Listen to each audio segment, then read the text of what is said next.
Thank you, thank you. Last night at 9:30, I called Andrea and told her I couldn't make it today. And she told me, "You're kidding." And I said, "Yes, we're kidding. This is kidding season at the farm." And 5 months ago, when we were planning our breeding, I didn't know about a Kauai Agricultural Forum.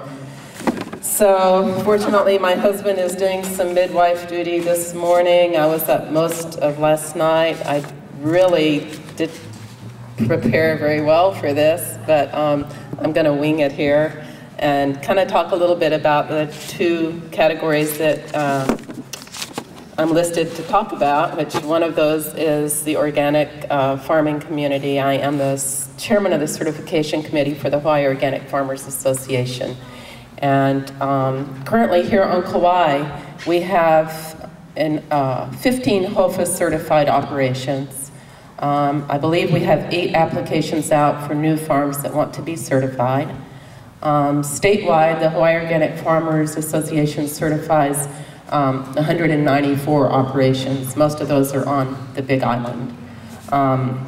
We have 5 livestock certified operations, 2 on the Big Island, 3 on Maui. Maui now has a certified slaughterhouse. We don't have any certified organic livestock here on Kauai. We certainly could, and hopefully some of the grass-fed people will get on board with that, and we can start selling that here locally too. We have 4 apiaries in the state, 1 on Molokai and 3 on the Big Island that are certified organic.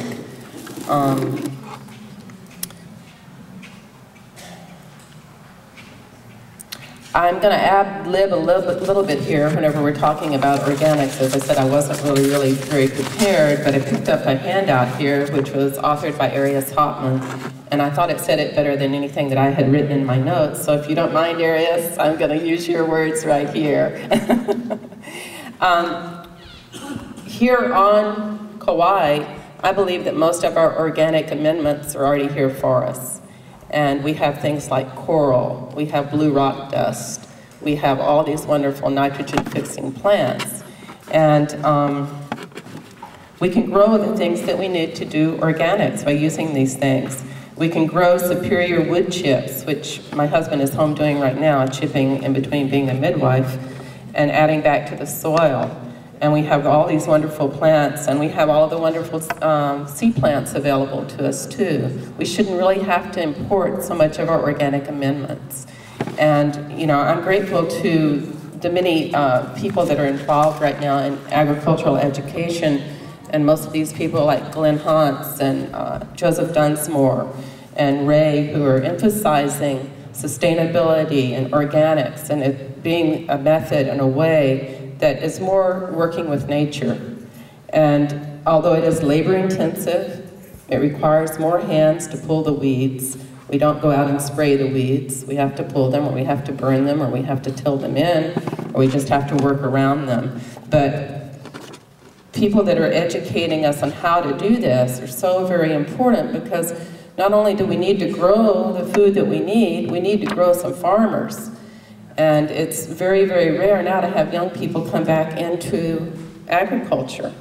I am so blessed that my oldest son and his wife decided to come back and join our farm.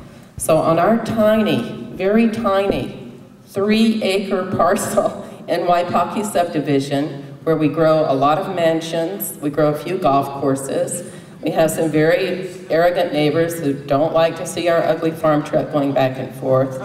But I'm happy to say on those tiny 3 acres, we have an organic producing piece of property. We grow some of the feed that we feed back to our dairy goats. We have a very sustainable chicken farm where our chickens run within our bananas, and they scratch and they eat the bugs in the bananas, and the bananas produce very well off of the manure deposits, and it can be done. So I just encourage, you know, people to realize how very productive a very small piece of land can be, and to get out there and really try it. You can grow so much food in your backyard that you'll be giving it away. And you can grow that food without even having to bring in too many amendments, because we have all those things that I mentioned, the coral that Arias writes. And I hope you picked up Arias' 1,000 Garden Project. It's back there, a handout, because I just read it really briefly and I went, yeah, this is what it's really all about. I mean, he mentions here one of the satellite farms there in Kauai that can grow 12,000 pounds of food per half acre per year. I mean, that's a lot of food. That feeds a lot of people, you know. And our little farm, we load up our van 3 times a week and head out to farmers markets. We had to buy a bigger van when my kids came back because we could not possibly put it all in that little Aerostar van. And I wish it was a biodiesel van and we were growing our own biodiesel, or we could, you know, do something like that. But I'm just really encouraged with activities like this, gatherings like this. I'm encouraged about the young people that I'm seeing coming in agriculture. There's a gentleman standing back there, Matt Stevenson, who's our new extension agent in livestock. So much young energy and so much knowledge, and I think this is the things that we need to have a boost throughout the state.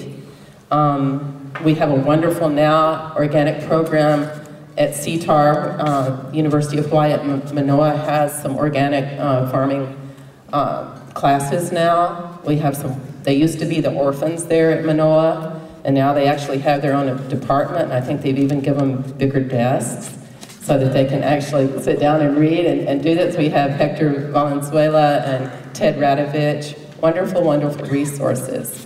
And I don't know, I guess I probably had my 10 minutes here, but I'm very, very encouraged by what I see here, and I think that we can all work together and move forward with this. And it's going to be a very, very good program here today. And thanks, Keone, and all of you guys. We love you.